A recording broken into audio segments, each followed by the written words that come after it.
Hi, it's Kim from Embodied Connections Australia, and today I just wanted to put together this short video to answer some of the questions that I'm asked when I tell people that I am a death doula. So usually the questions are things like, what is a death doula? I've never even heard of that. I didn't know that anybody even did that. Why would you want to do that? Why would you want to talk about death? Why would you want to be around death? So I thought this was a good way to just address some of those issues. So the word doula is a Greek word which means a woman who serves. And even though there are male doulas, the majority of them are women. And it's a term and it's a profession that is still emerging in a lot of Western societies, but it's actually a very ancient tradition and it's a very ancient custom for women to come together and actually either bring a life into the world. You're probably a bit more familiar with maybe a birth doula who helps to bring a new life into the world and support the baby and the mother and the family. So similarly, a death doula, and a death doula can be known as a thana doula. So thana is another Greek word for death, or an end-of-life midwife, end-of-life doula, end-of-life consultant, death walker. There's a number of various words for it.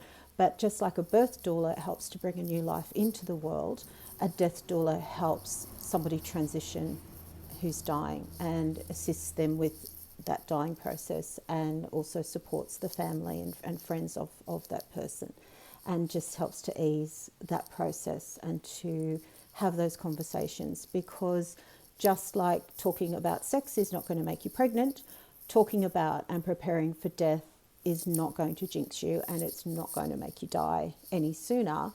But there still is that perception that it's something that, even though the majority of people, when they're surveyed, agree that it is really important to have these conversations with their family members, very few people actually do, because it's a topic that people don't want to talk about. They're worried they're going to say the wrong thing, or maybe they're going to upset somebody or offend somebody, or it's just something that we just want to steer away from, because just like birth, death has become very medicalised now in our societies, and it's something that's pushed to the sidelines and people don't really want to look at it, they don't want to talk about it, they don't want to think about it.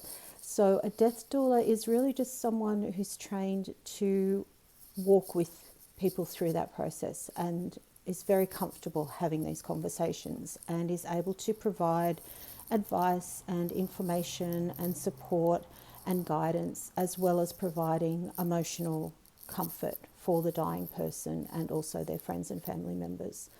And with the combination of the number of people who it's projected are going to be 80 plus years by 2050, it's projected that the number of people, as we're having an increasingly aging society, is going to increase by 1/3 in the next 10 to 20 years. And when you combine that with the increasing pressure on our hospital systems and our aged care systems, and the fact that most people say that they would prefer to die at home, but a majority of people are still dying in hospital and aged care systems. So that's one of the reasons why death doulas is now emerging as a profession, to really be able to have conversations with people, explain the dying process to both the person who's dying and also their friends and family members in a way that that isn't supposed to replace medical advice, and certainly death doulas aren't there to replace doctors and nurses and palliative care professionals. It's there to be part of that team and to be able to provide that emotional support and the advice, and be able to walk people through the process in a way that perhaps doctors don't have the time or the terminology to explain it in a way that is going to really help people to understand the process and come to terms with it. Doulas can also advise and discuss burial options, the various burial options, because again, a lot of people don't realise that there are no laws in Australia around funerals and how funerals are to be conducted and what has to happen. So legally, there is no one right way to do this. And so a death doula is able to have those conversations about what the various options are, depending on someone's budget and their preferences, and what they would really like to have happen with their remains once they've gone. A death doula is also able to help with what's called an advanced care directive. So that is a document that again sets out what sort of medical treatment does that person want to have if they are hospitalised, and what are their wishes in terms of their care and their support and what they would like to have happen, and can also then help advocate on behalf of that person and their family to ensure that their wishes are respected as much as possible. Doulas are also able to offer respite, so they can come and sit with a person and sit vigil with someone and give the family time to have some time to themselves, and can actually come in and help with that space. So there's a lot of different ways that a doula can be there to support and guide the process. And that's really what a death doula is. It's just someone who's able to have those conversations, who has the information and the knowledge to be able to help to guide someone who's dying, and also support their friends and family members through that process and help to take some of the burden off. And if you are interested, I'm going to be putting in the next couple of weeks, I'll be putting together a PDF that will go into this a little bit more. I just really wanted to address this because it's something that comes up, and it's something that people are unclear about and a bit confused about, because it isn't something that's in common knowledge or common usage. And again, as I said, just like talking about death, it doesn't have to be an uncomfortable process. It doesn't have to be a scary process. And unlike a lot of the perceptions that people have, is that if you're around death, it must be really depressing, and you're a bit gruesome, and there must be something a little bit wrong with you.